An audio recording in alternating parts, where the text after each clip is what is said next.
Hello, and welcome to this episode of the Rich Revolutionaries podcast, where we have another very special guest, Anni Eza.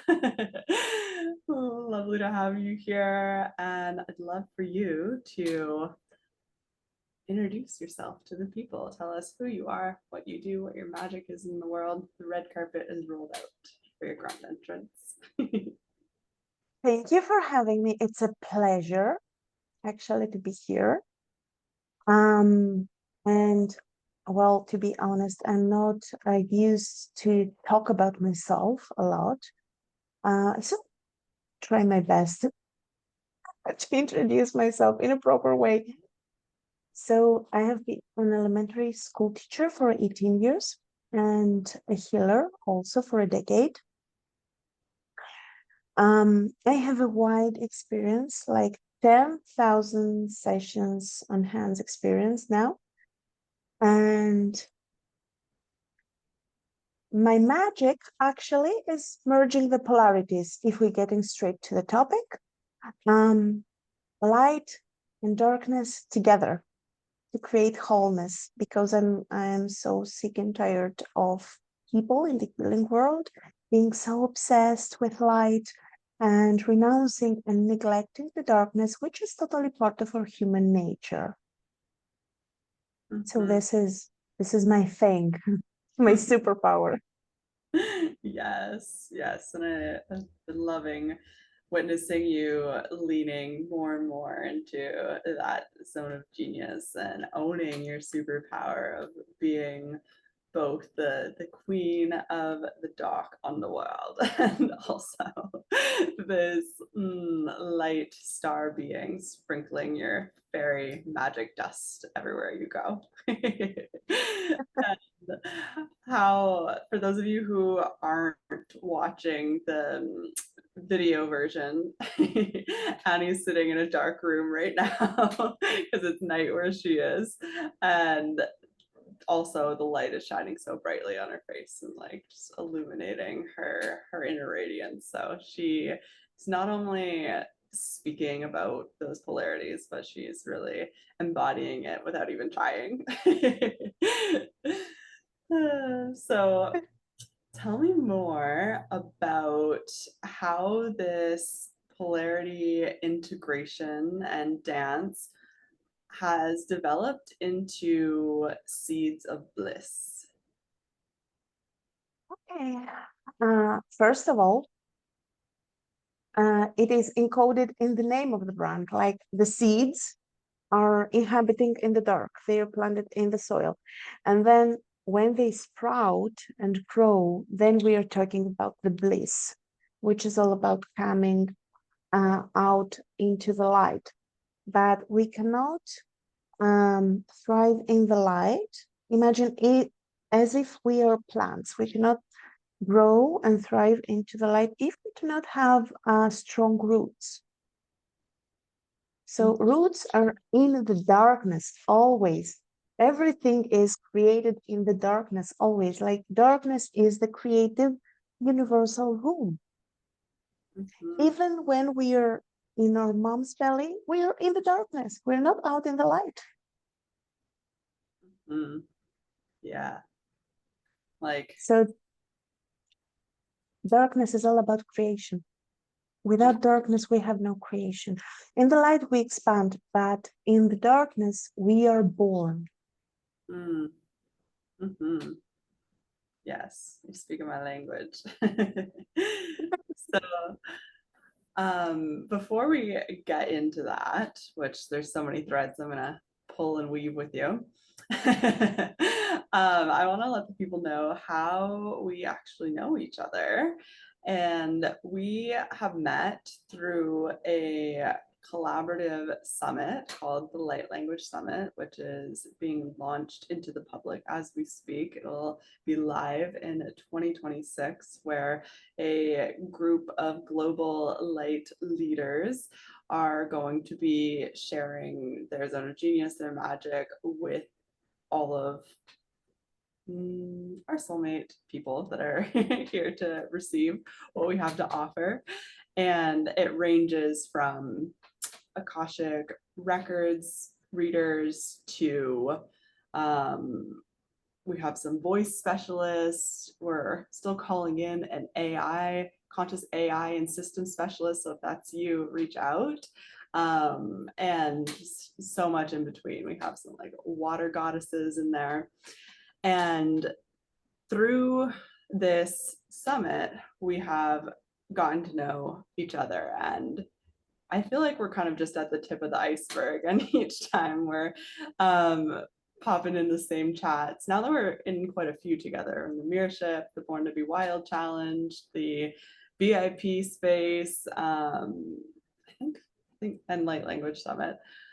And you really are like that like the image of a dahlia is coming to mind, how they like bloom in layers and kind of like retreat and then expand and dance with that polarity. And it's really been true to the process of us getting to know each other. And I'm excited to dive into more of those layers here today. And okay, let's bring it back. Let's bring it back to some rebirth stories of when you got acquainted with the darkness and really built those deep roots that have allowed you to anchor your light. So you can share a series of stories, you can share one specific story. The floor is yours. Okay, how much time do we have? Like, we are talking about years? I trust you can ask your intuition for what's right to share here. Okay. I have so many stories about darkness and light. Actually, my whole life is organized between those two polarities. But I will share a story which is unfolding throughout my life from childhood to adulthood, to a certain point of my adulthood. So as a child, I was always intuitive enough, as I am nowadays too, but now I don't feel the shame or the guilt I was carrying back then for all these things. I was seeing things. You know, kids are very, very open and very receptive to things that aren't interpreted or well received by the logical mind. So I was having images, I was having dreams, and I was also able to see and understand who is going to die very soon, because I was seeing them like a blurry image in my eyes, like they didn't have a specific outline anymore, like something wasn't right. So I was telling my mom all these things, and she was like, okay, don't talk about those things. And sometimes she was even frustrated with me because she's so grounded, and back then she was even more grounded, and I was a hell of a challenge for her with all my my woo stuff.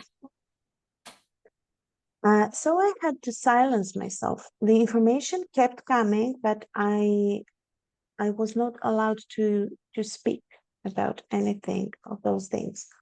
So the information was stored inside me. And then in 2012, I don't remember my age back then, but I remember the year. My dad's mom died. I was named after her, and she was very intuitive. And before her death, she was seeing things, and she was sharing so many things with us. So it came back like a flood, like a waterfall. It activated me in such a strange way because I could feel the night before she died, I could feel that she was dying. So it got reactivated. And then after a few years, when I moved here in Crete, where I currently live since 2016, it was another activation, but without any specific trigger point. Like since I moved here, I felt, now I'm lying. Okay, my other grandma died when I came here, just a few days after I moved here. And we had a very good conversation before she left us. So I got another activation, and I started my own healing journey back then to understand the sense I was feeling that 50% of myself was dormant somewhere else, and it was trying to reach out to me, and I wanted so badly to reunite with that part of me, and I couldn't find the fucking door.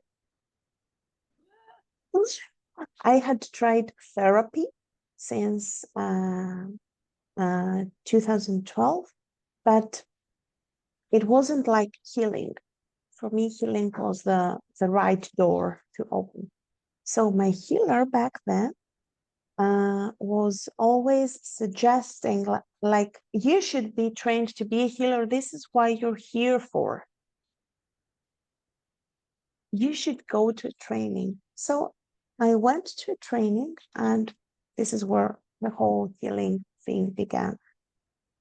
That, as you can clearly see, death is activating my aliveness. Yes. Yeah. Thank you for sharing those. Like, I feel like it was like scenes from the movie of your life with us. And I feel like it's such a ripe moment to be having this conversation, especially today. Listeners, we're recording this on Halloween, Samhain, Dia de Muertos, or Portal. And here, where I live in Mexico, the culture is very different, where death actually is talked about and celebrated. And right now, every family is praying to their past ancestors and nurturing that connection by making ofrendas, which are altars that they place flowers and sweets and alcohols and um, grains and different things to feed the ancestors. And even I've had the opportunity to experience a few like funeral portals here in the neighborhood and really see how the whole community comes together to support not only the family with the passing, but to support the soul of the person who has passed on to the other side to make that transition across the veil. And I'd say like mostly like North American, but I'm sure like European culture too, we're kind of taught that like you like grieve on your own, like don't talk about it, like don't talk about death, like it's a big taboo. And I think that's like really, really robbing us from that like full spectrum of aliveness. And I want to share some of my own rebirth stories here too. Um, and I really resonate with you of like being a child and being highly attuned and highly sensitive to the spirit world. And for me, it was a little bit different. It wasn't so much that I was picking up on people about to pass, but it was more so like once they had passed to the other side, especially the spirits that were like kind of in that liminal space, because there wasn't that grieving process fully completed by their loved ones, and there was still like like an energetic bond there that was being transmuted. I would feel them so present. And not only would I feel the spirits, of these passing loved ones so present, I would also feel the grief, the unprocessed grief of the people, and like the full energetic tapestry of what was going on. And like this was really, really potent when I was around like 7 or 8. There was like a lot of people in my family that were passing that time, grandparents, great grandparents. And I remember it vividly and just being really confused, like, okay, like why why are we all like pretending that there's a reality here that's just like exactly what you're saying, like 50%, but for me, like again, the tip of the iceberg of what's happening. And the way that I've always experienced energy is so much louder than words and like what the physical like linear reality is. And so yeah, it's always been like very interesting. So whenever I get to connect with someone like you who's like, yeah, let's let it rip in all dimensions of death and life and rebirth, I'm like, yeah, let's ride. Okay. Very interesting one, what you mentioned though, because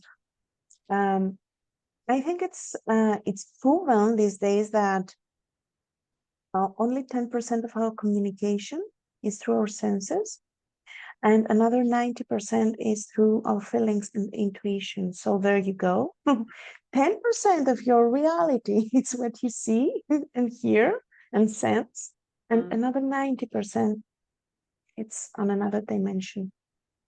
Yeah.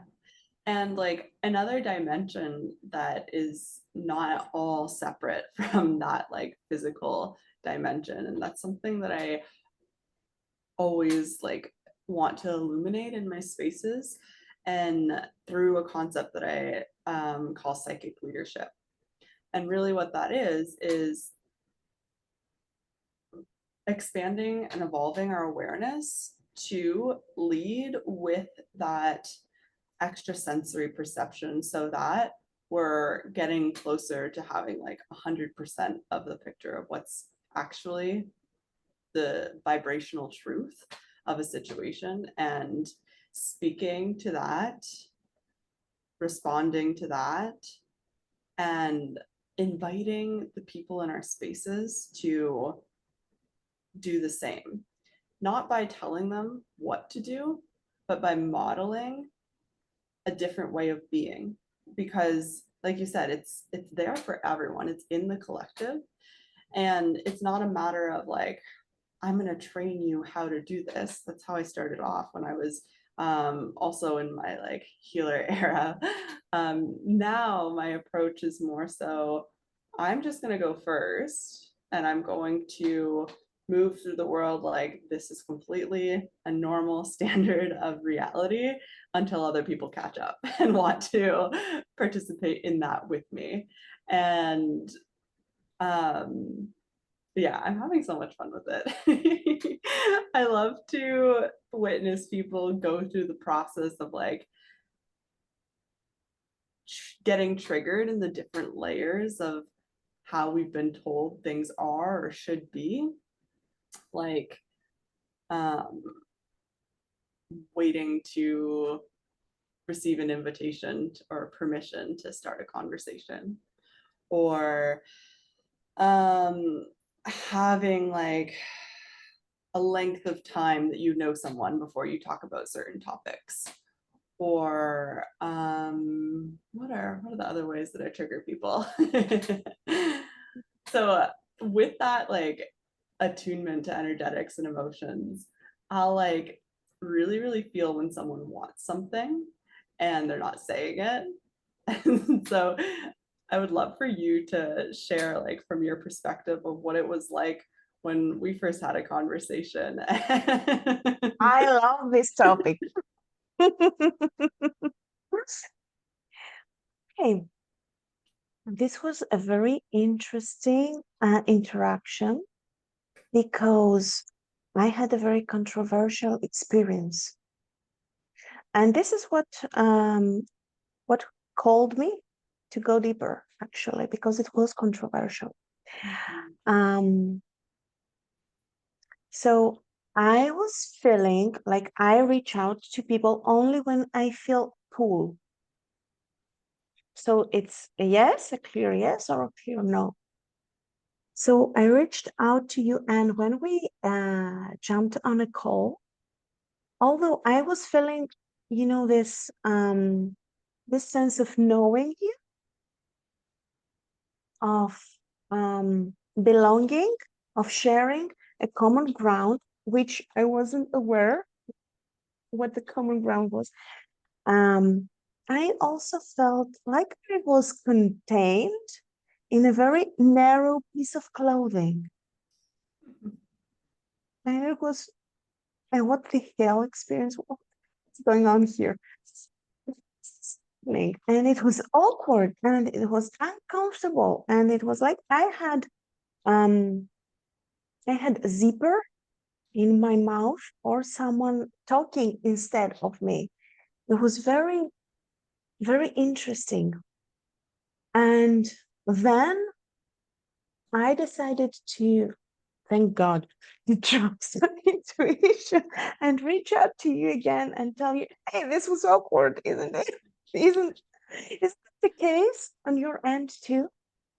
And then that is the point when the real thing started to happen. And it was very interesting for me why this was happening. It was like a certain, I believe you're magically bringing forward the conditioning in people as they bring the death. Let's go die somewhere together. And I feel triggers are our teachers, are our blessings. They are uncomfortable for sure. But this is the growth space. When we are always comfortable, then we do not grow. We have to stretch ourselves to grow. And for me, this has been like a very nice experience after all that, I could have hidden and never come back. But it was because of that controversial experience that was uncomfortable that I kept searching like, oh my God, there's here for sure because I can feel it. And because it's uncomfortable, it's 100% sure that something's here. Yes. And it was uncomfortable for no reason.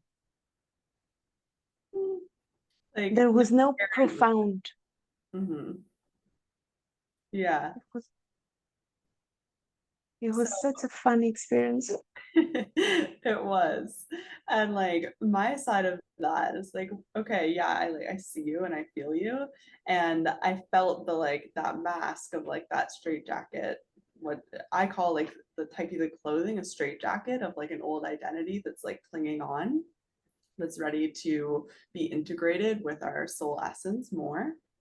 And all of these layers, they come from society, from culture, from our families, and they're so prevalent in the field of unconscious belief of the collective that unless you come upon someone like me who's going to show up like, oh, okay, no, we're not doing that, and then actually hold an open heart for you to come back around to that realization in your own time. And that's an uncomfortable place to sit, right? Because we have this like mechanism in us that wants to make people feel good, wants to make people feel like they belong, wants to make people feel accepted. And that is true. However, I'm here for soul deep intimacy. I'm not here to make your identity that is based in fear-based conditioning feel accepted, comfortable, belonging. And that rips through these false layers of self. And You know, some people will be super fucking triggered by that and be like, see you never. And other people will be like, oh, whoa, okay, this is cool. I'm scared, but let's keep going. And that really is the experience that I bring forward in my mentorship spaces and the essence of rebirth. It's allowing those layers of conditioning to just be integrated into the whole. Like, there is an emotional component to that. And when we're able to not label emotions as like dark or light or good or bad, and be with the sensations while remaining tethered to that core essence of unconditional love in connection with other people, then it's really quite a natural process of evolution that we move through. And then my next step, that's like my newest gap in the conversation to speak to, is how we actually do this in the way that we are scaling our businesses so that we can become the person that is required to actually extend this deconditioning process outside of just ourselves and bring about the planetary change that we're actually here for. So, if you will, I would love to hear a little bit about like your experience inside of my spaces with that new conversation that I'm leading. I think it's a space to share your heart, and talking about big ideas and big visions is the thing that humanity needs right now. Because what I have noticed is that we are all on the same page, at least the people that belong together. Mm-hmm. Some people are not there yet, but it will come because it's alive, it's being created. So we're on the same page, and it is very important to find your tribe. So you stop feeling like you're alone, first of all. You stop feeling like you're crazy because you want all those big shifts and changes to happen into the world. I You like stop. feeling crazy. That's my existential kink. I'm here for it. Like, ooh, I feel a little unhinged today. I wonder what's gonna happen. And you find people that you can craft that reality together Mhm. because you start from one end, the other person starts from the other end of the bridge, and you meet halfway. And Mhm. suddenly you have to do the work that you should do alone, Yes. which is cool, actually. Yeah.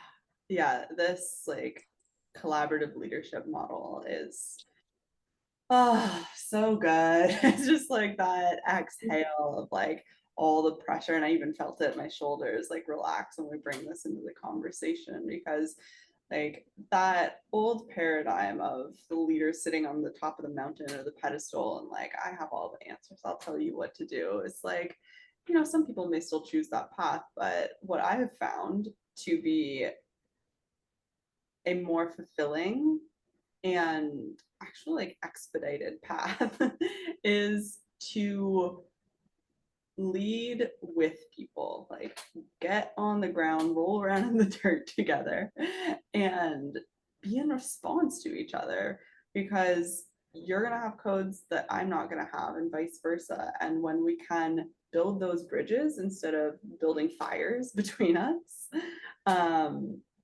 then we're actually restoring that like original energetic template that's already there in that like 90% underneath the surface, and allowing for that pulse of life, that electric inspiration to be uninhibited, unobstructed, so that realities can shift at the speed of light. And you talk about this in under the concept of miraculous realism. So I'd love to Oh yeah. hear you. You're like, where is she going? I'd love to hear you elaborate on A, what that means for you, and then B, how that shows up in your work in your world. If you want to drop us into like maybe like a client case study. Yes, actually, miraculous realism is another polarity bridging thing, because for many people, real life is not miraculous at all. This only happens because we do not let it. We do not have space for miracles to unfold. So when we remove ourselves from the whole thing, when we remove our ego from the flow, then miracles start happening. And in fact, I have experienced many, many miracles in my life. So my life actually started with a miracle. Um, my mom got sick with chickenpox while she was pregnant with me, and this had damaged one of my eyes. So I had to have surgery in order to fix the thing. I still don't have full eyesight in both of my eyes. Um, but I had to fix something like the position of the eye with a surgery. And my great grandma prayed for me so hard the days before the surgery that when we got to the hospital, the doctors were in awe, like, oh my God, we don't need to fix anything. The eye is fixed. So having that experience, which I don't remember consciously because I was too young, like 1 year old or something like that, or even younger. But it is encoded in my body. It's an experience. I have lived through that. So I strongly believe in miracles, and it doesn't have to be something so big like that case or a miraculous healing from cancer. But it's also, for me, a miracle is meeting people that you share the same energy with. For example, I have experienced many miracles in my healing work so far. For instance, I have many women, many women that weren't able to have children even with IVF. And after healing and removing stored emotions in the body and traumatic experiences, they were able to get pregnant naturally and also give birth naturally, which is very important. And I also had an athlete with a severe injury. He wasn't expected to get back to the sports world like ever, and he healed in half the time that his doctor expected. So is it really a miracle, or is it our natural state of being to restore things, to let the light in, to let the balance in, to stop disrupting the flow, to stop believing our own idiotic thoughts because we were educated like that?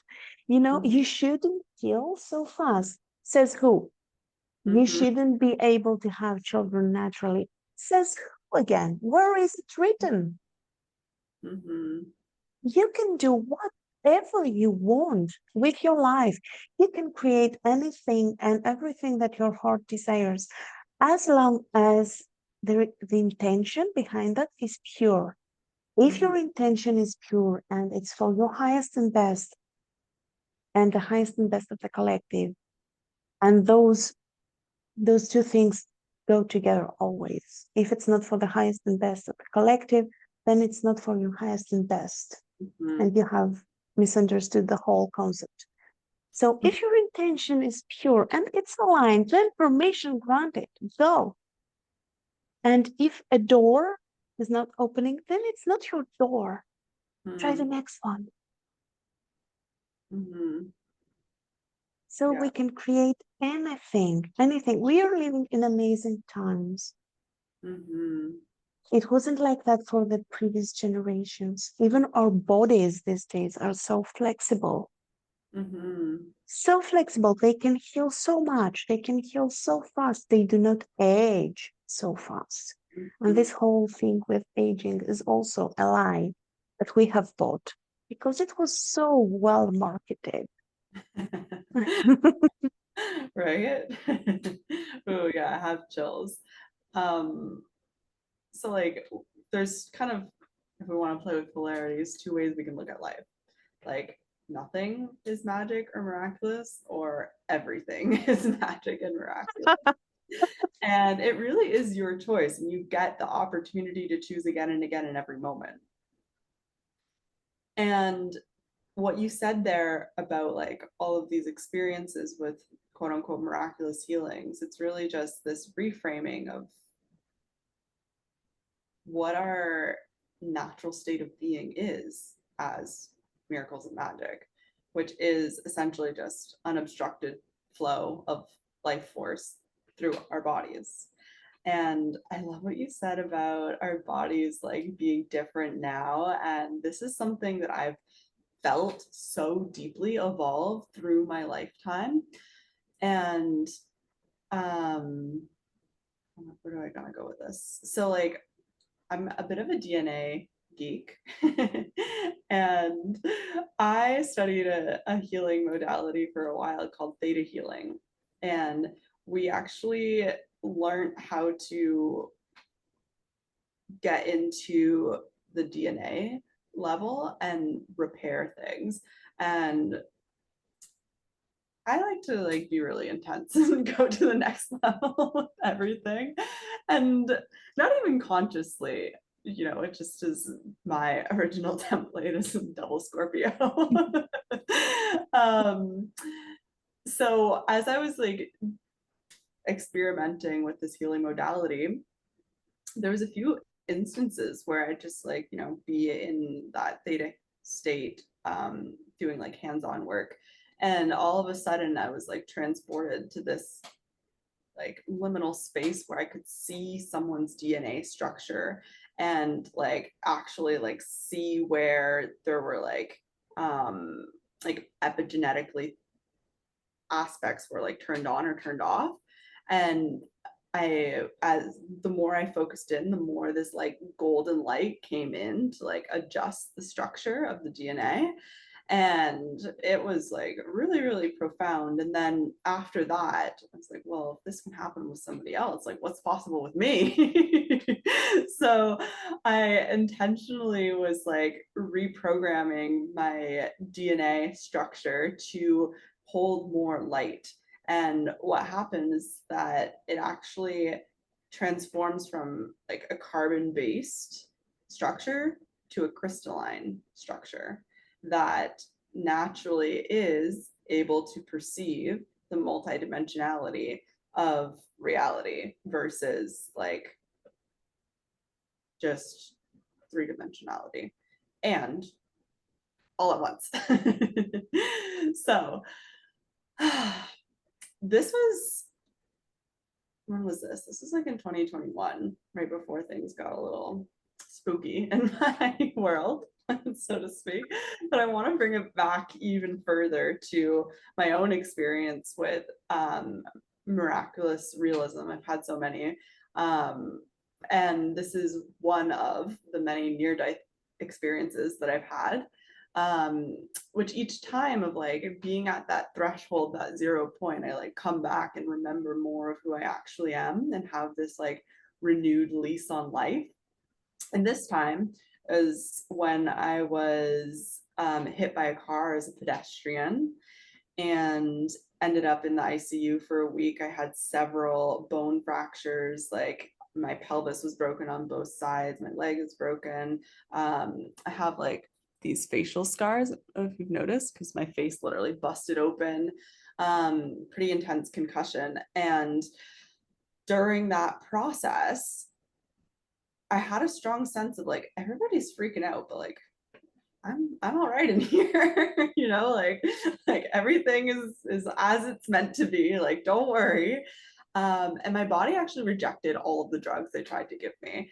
Like I was like throwing them up. And then after one day, I was like, you know what, like, fuck all this, like, cut it out, like, I don't want it. And they're like, what? That doesn't make any sense. I'm like, do it. So it didn't make sense, but I was like becoming aware of this natural healing process of my body. And God bless my parents, they're also like super homeopathic energy medicine over allopathic care.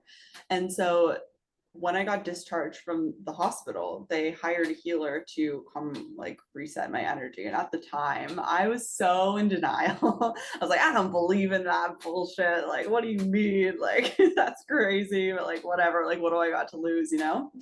And so he did his thing. And I was, before the healing, like, wheelchair, crutches, told like, you can't walk, don't walk.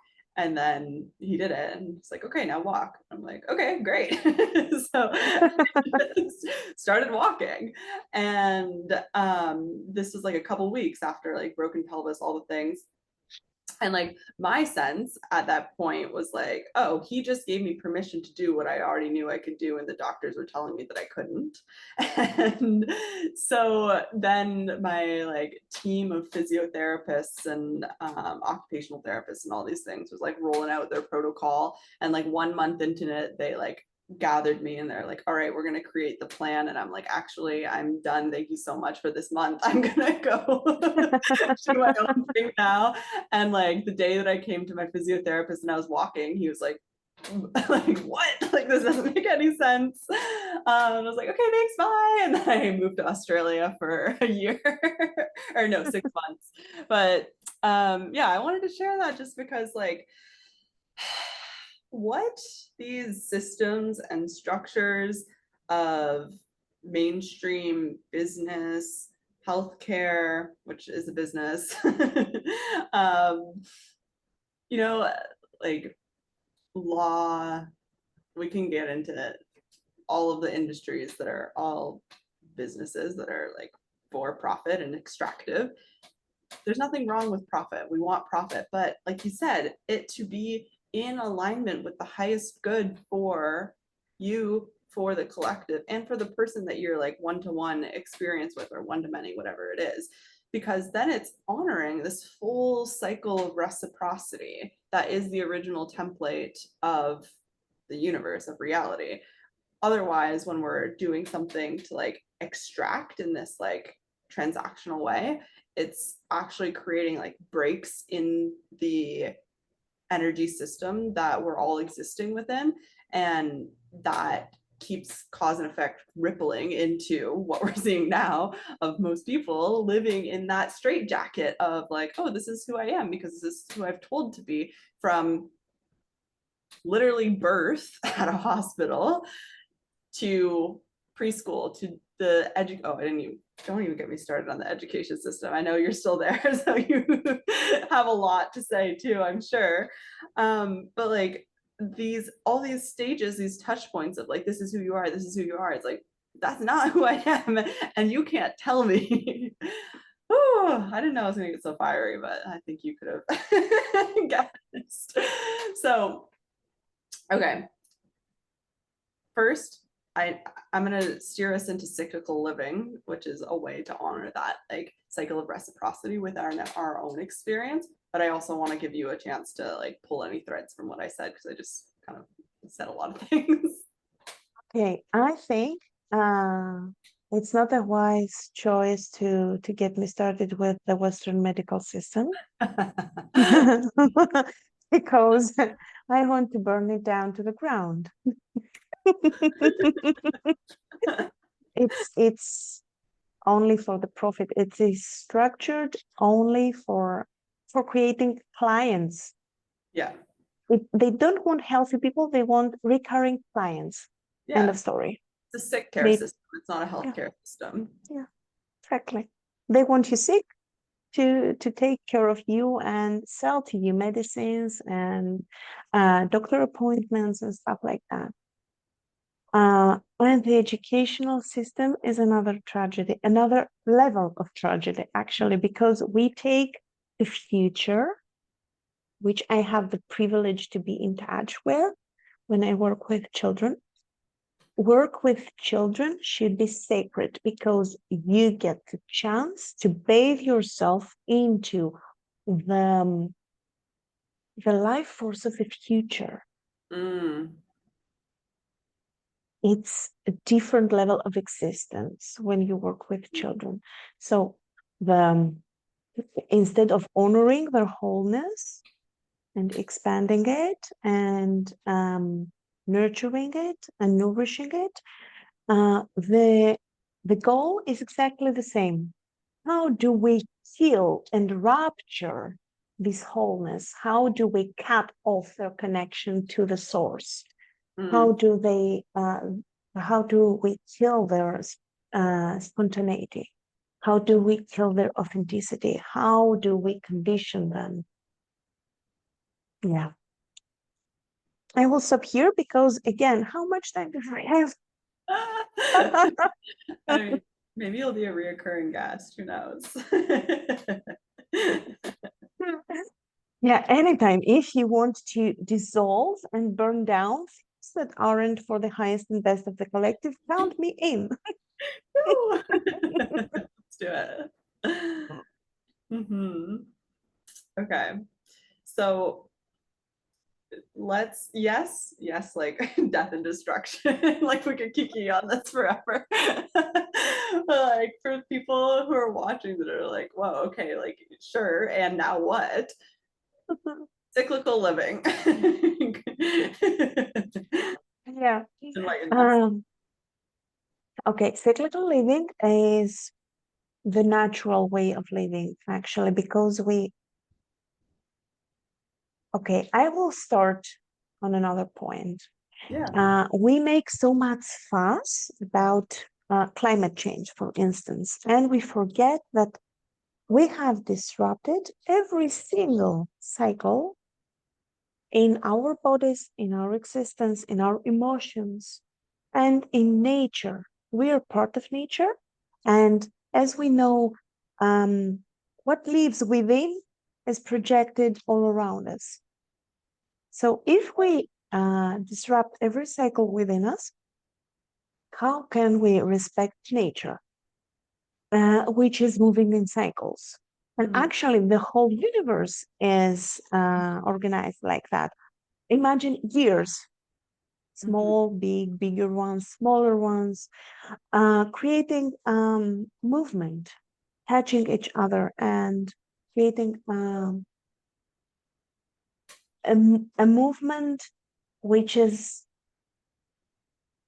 expanding and rippling through the cosmos. And then we stop one of them or many of them, and we create stagnancy. And what do we expect actually of that stagnancy? We create stagnancy in our bodies. We sit all day. We have linear model of living and working. We want to be productive, but like robotic productive, Mhm. while we should rest and replenish and do what as a profession, do what our heart wants us, what to do, what our heart craves, what our soul seeks. This is success, actually, not just making money, selling out your life, your time, your yourself, your value system, your desires. Then what's left? Just money? Well, fuck it. You will be dead and rich, so other people will be very happy about it. Oh my gosh, I'm obsessed with you. Yeah, well, there's no point in striving to become the richest man in the cemetery. Hmm. What's the point of that? Yeah. Yeah, so this is when we get into the conversation of like legacy, like what are you leaving behind? What is that like highest possible good that we can do with the money that we have created in this life so that it gets to continue to move through that cycle of reciprocity in the collective for generations to come. And okay, one part I want to like backtrack to because like I'm super stoked about it. The kids coming into the world right now are like so resilient towards authority telling them what to do. It is so fun to watch. I'm like, yes. Keep talking back, keep being destructive, keep not sitting still. And there's this epidemic of like ADHD children or like autistic children. It's like, well, we can diagnose them in that way so that it benefits the system and they get the financial aid that they need to stay in the system. Or we can realize that there's something bigger at play here and not pathologize and diagnostize every single uniqueness that exists in the wide range of variety of life, and maybe actually learn something along the way of like, oh wait, like you don't fit into the system, so if you don't fit in the system, then what's actually going on? Oh, you're here to build a new system, what can we learn from you? Right. No way, they wouldn't do that. No, it will cost them a hell lot of money. Uh-huh.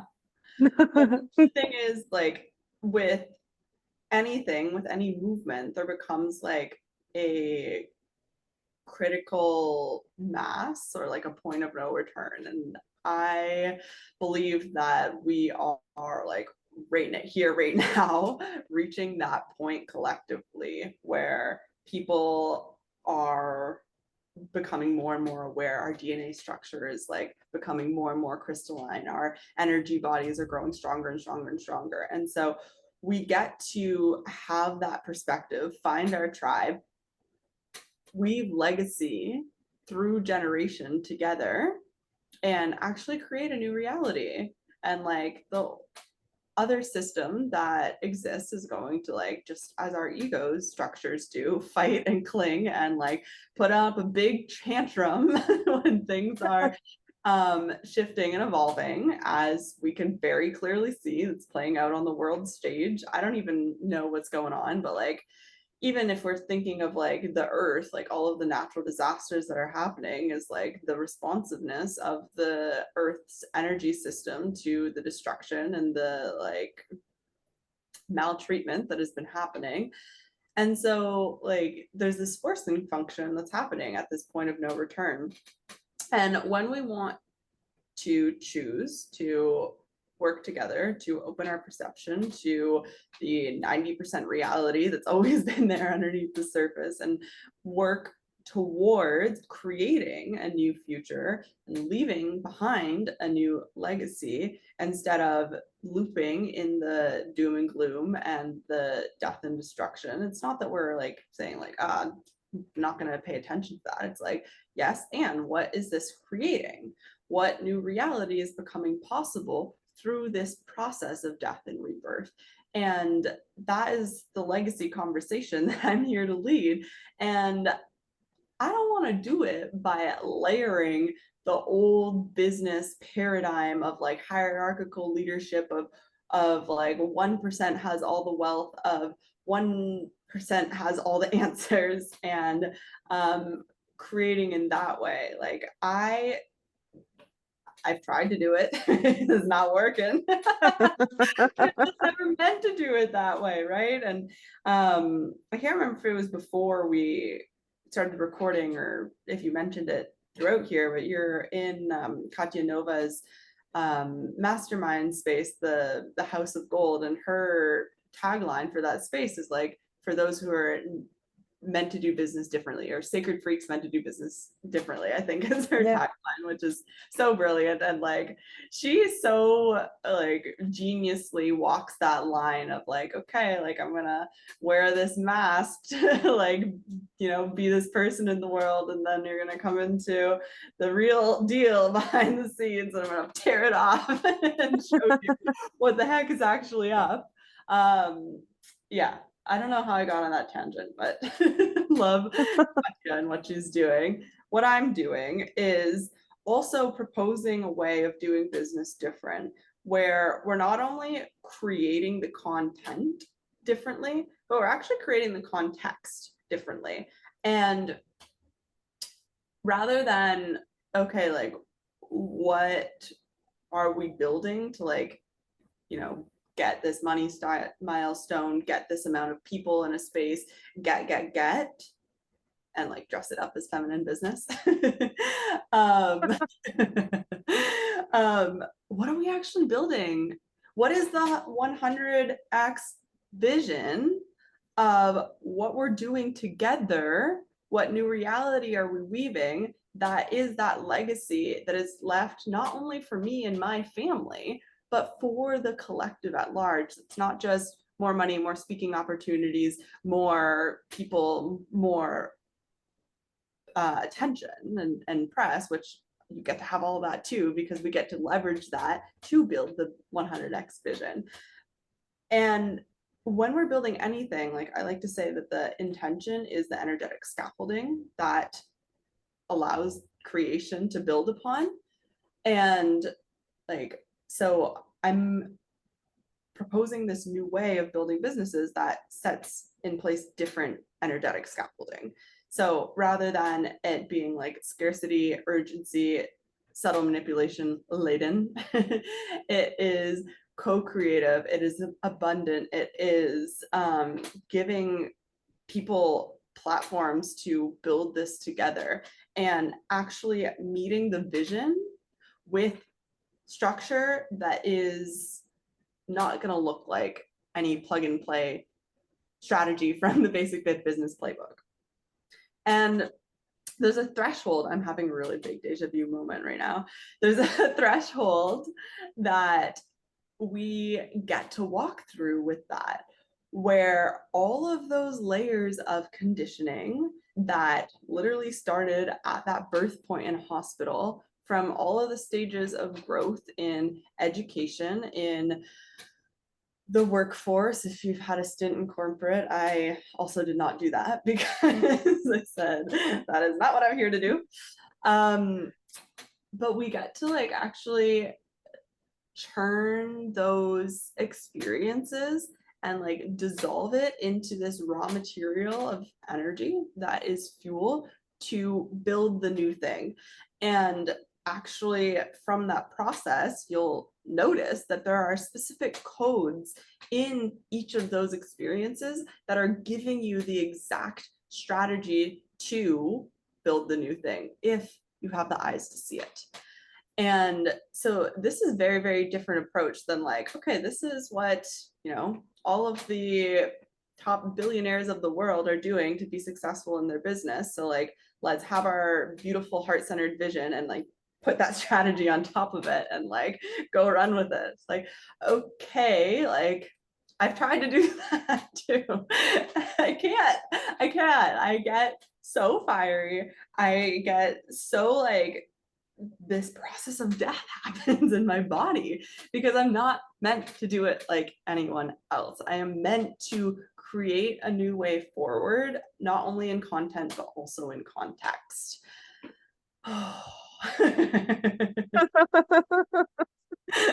love the fire that you bring out in me. You're like just here, like you're like at a bonfire and you're like watching it, and you're like, yes.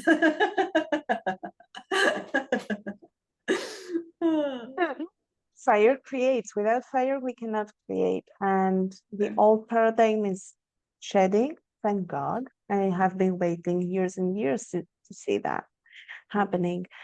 And we cannot step into a new way of being, the new earth, whatever you want to call it, and do business, just business and money, drag them forward from the old structure and plug them into the new things. Those things have to change too. They're too masculine, they are too structured. Now we want some balance, some dance between the masculine and the feminine, some dance between the light and the darkness. So when we bring light into the shadow, this is where manifestation is happening. This is where manifestation pops up when shadow and light meet.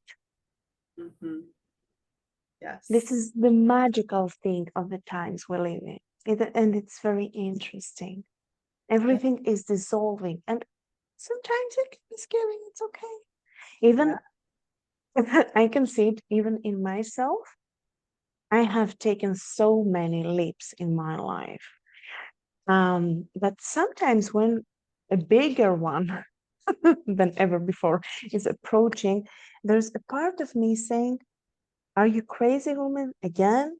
Will we do it again?" And another part of me is saying, "Up, of course we are doing it again."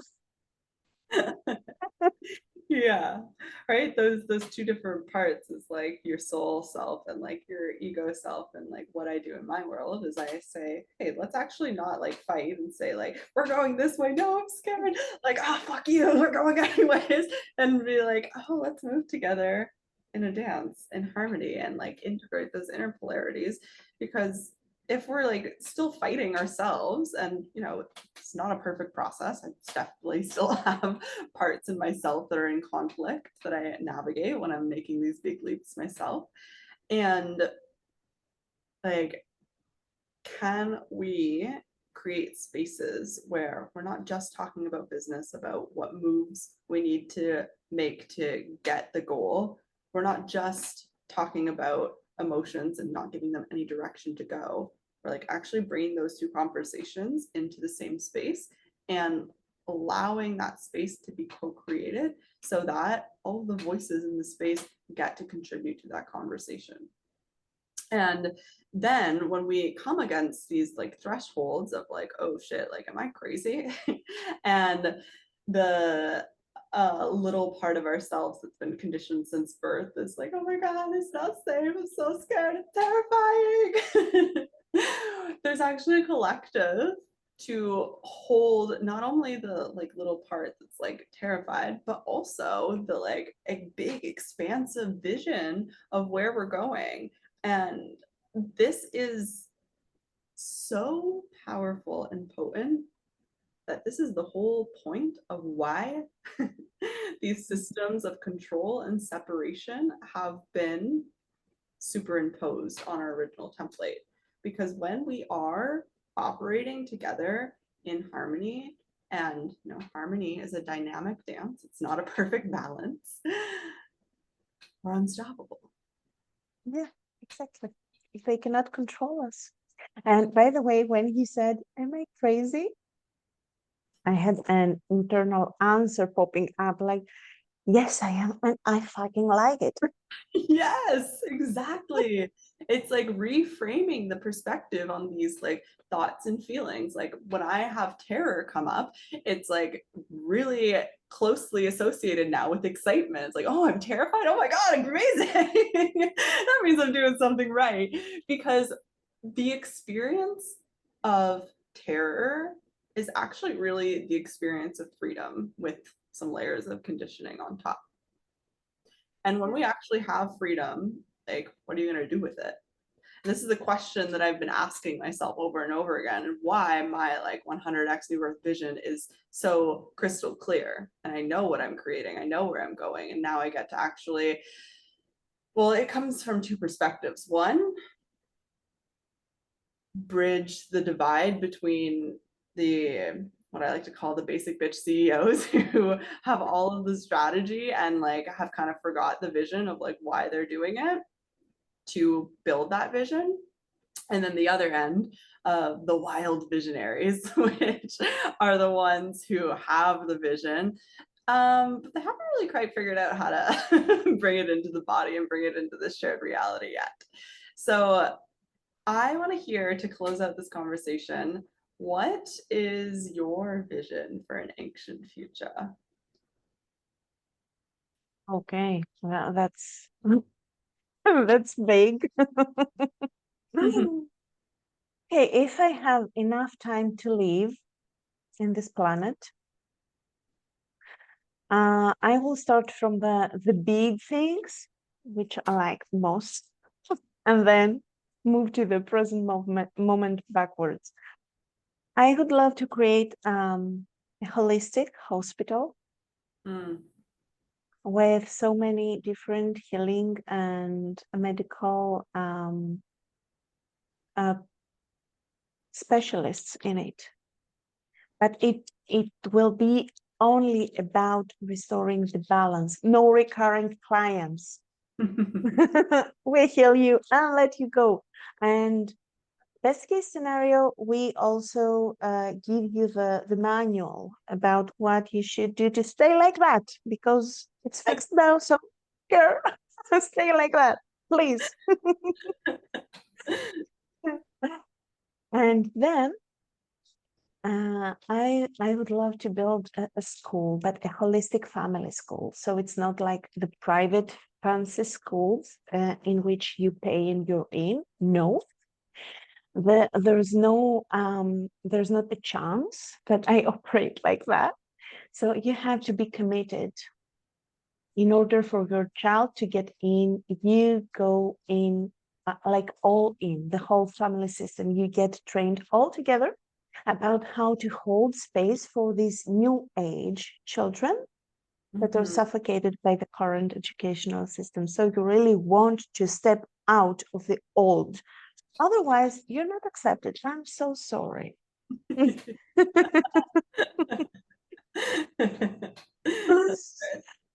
And the mini vision is the healing school I'm building with my husband, which will be 4 years. And we will be teaching our healing modality and also create a safe space for healers to come back to. Like, it's not like I train you, I take your nice warm money, and then you're on your own and do your own thing. And then you can destroy some people's lives, but it's okay, no problem. So I want to create something like a family and bring down the barriers between healing modalities and healers and psychotherapists and healers and psychiatrists, and bridge the things we know, bring them together and create miracles, because I've seen it happening so many times, and I know we are perfectly capable of creating miracles when we come together and bring down the barriers and the conditioning. Yes.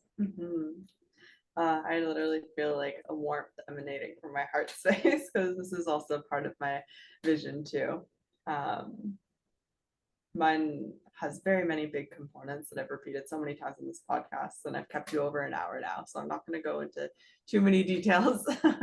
High level overview is eco-residential retreat center spaces and the holistic hubs as like a franchise that actually ripples into many communities and gets to be a space for community and for actual health. So very excited that we've come together again in this life and get to build and co-weave this reality into existence. And then a little like drop in the ocean that we'll leave here is a collaboration that's brewing between us of bringing forward this fire and our archetypal wisdom through a process of, actually, I want to hear you talk about it. Go ahead. Okay, I will be mysterious like a Scorpio.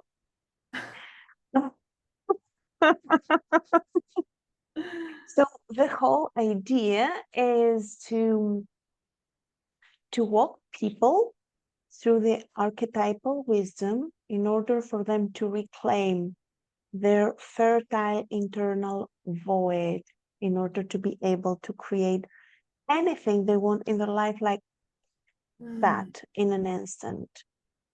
I will leave you with that so that you will not be able to sleep ever again until you understand what this is all about. Yes, yes. So we piqued your curiosity with that tease or any of the other pieces of this conversation, we'd love to keep bridging the conversation. So all of our social links, websites, stuff like that will be listed in the show notes below. So please, please, please reach out and connect with us. And then do you want to share where people can connect with you verbally here and kind of what offers you have either current or upcoming in your world? Okay, yeah. You can reach out to me through social media, Instagram, Anni Eza or Seeds of Bliss, or Facebook. We have the same handles on Facebook. And actually, I have 3 offerings right now. The first one will be a challenge which is called Each Your Crown of Thorns and Stop Bleeding for a Crown That Will Never Fit. Love that. It's great, like metaphor, analogy. Yeah, it's all about teaching layers of societal conditioning and going deeper to your true essence, but in a playful um, and organized around death and rebirth way. And then I have also the 7 Blissful Scenes, which is a 3-month container, hybrid, group, and one-on-one. And the favorite child of mine is the anti-mastermind, because I am sick and tired of seeing masterminds everywhere. So I went anti-mastermind, which is called The Limitless Human, and it is a journey of ascending and becoming. This is deep work. It's 12 months long.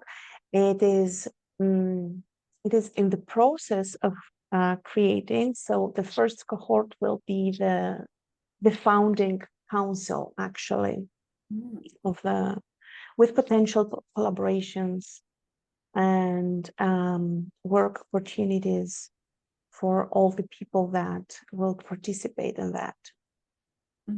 So this is me for now. And of course, we have the internal void that, that is on fire, slow cooked. I feel it. I love to feel your fire.